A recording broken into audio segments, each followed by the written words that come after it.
This is the story of a river, the River Avon. In fact, there are quite a few rivers called Avon, and in Welsh, Afon means river. So you could say the River Avon means river. Now in this country, there were River Avons in Devon, Hampshire and Bristol, among others. But this is the most famous Avon. This is the Avon of Shakespeare. This is the Warwickshire Avon.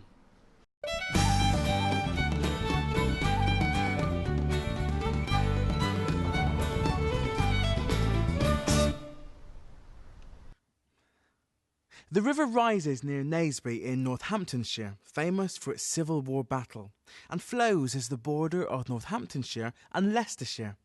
It then crosses right through Warwickshire, flowing through Warwick, Stratford-upon-Avon, Evesham and on to Tewkesbury, where it flows into the River Severn and out into the Atlantic via the Severn estuary. With modern civil engineering, we barely notice when we cross a natural barrier like the river.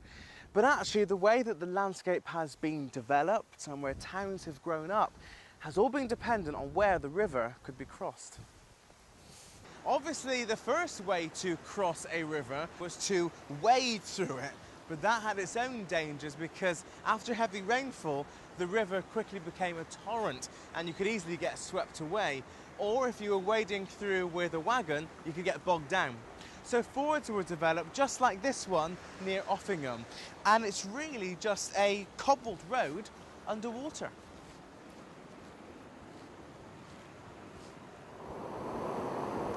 When the river isn't in flood, the old cobbled surface can clearly be seen, and although not used anymore, you can just imagine what it was like when this was the main way to cross the river.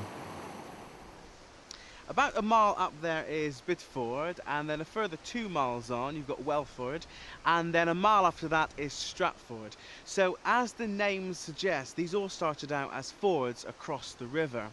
Now obviously whenever there's a ford, it's impossible for boats to pass up and down, but this one only survives because it crosses the Wear stream, but boats actually travel through the lock, which is just over there.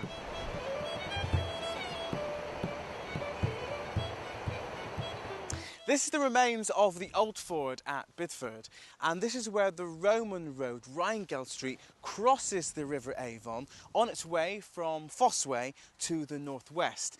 Now this crossing got very busy, and so in the 15th century it was decided to build a bridge, and it's this bridge that you see here today. Other bridges were built so that travellers could pass along the busy routes, just like this one at Stratford. And then for smaller crossing points, it would actually be ferries that moved people across. Now over this stretch of river during the early 1900s, there were 10 ferries plying backward and forward across the river. Most ferries were little more than a punt, with a frame to one side for a cable that was strung across the river when no boats were passing. Foot ferries were an essential part of the river scene, allowing access between villages and the larger towns, and in the age before the motor car, saving a very long walk round to the nearest bridge. Most of the ferries have long gone, but a couple still remain. Hampton is a village just on the other side of the river from Evesham, and until the new bridge was built in 1928, the ferry was in constant use, cutting over 3 miles off the trip into town. It also became a tourist attraction for the Edwardians on railway day trips from the nearby cities. It still survives today, though it doesn't carry too many passengers. Tourists at the weekend, but it really survives as it serves a local caravan park on one side of the river and a car park on the other. In Stratford, another ferry still crosses the river, mostly for tourists visiting the various Shakespeare sites. Sam Gee is the ferryman. Well, the ferry was built in 1937 in time for the coronation of King George VI. Coming over! And it took about 3 weeks to build it. It was paid for by the people that had just built their new theatre, well, it was opened in 1932, and they didn't want a bridge to obstruct the view of the church from the theatre. Tell you what, young man, if you sit just a little bit further back, because I'll tell you what, that's ever so near my bum, which is not a good place to be. Right, it was free to start with until about 1952, 53. And little boys used to go on it all day, backwards and forwards, and refuse to get off because it was free. So they put a penny charge on it. I know because I was one of the little boys that got chucked off.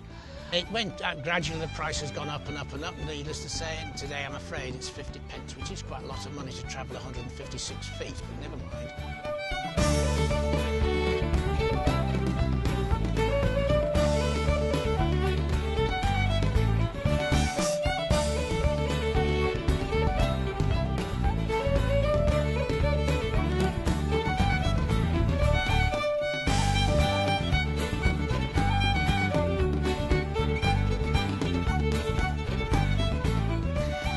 Now, when we started this, we talked of the river as an obstacle, and nowhere can that be demonstrated more than here at Pershore, especially when the river is flowing as fast as it is today.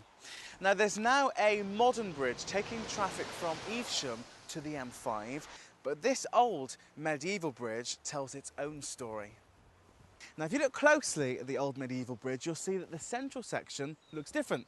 And that's because on the 5th of June 1644, during the English Civil War, King Charles's army actually blew up the central part of the bridge to stop them being followed by the Roundheads. Unfortunately, they blew it up a little bit too early, and some of the retreating army were left stranded on the wrong side of the river. 40 soldiers then drowned trying to make their way across. So that just goes to show you there's more to crossing the River Avon than you might think.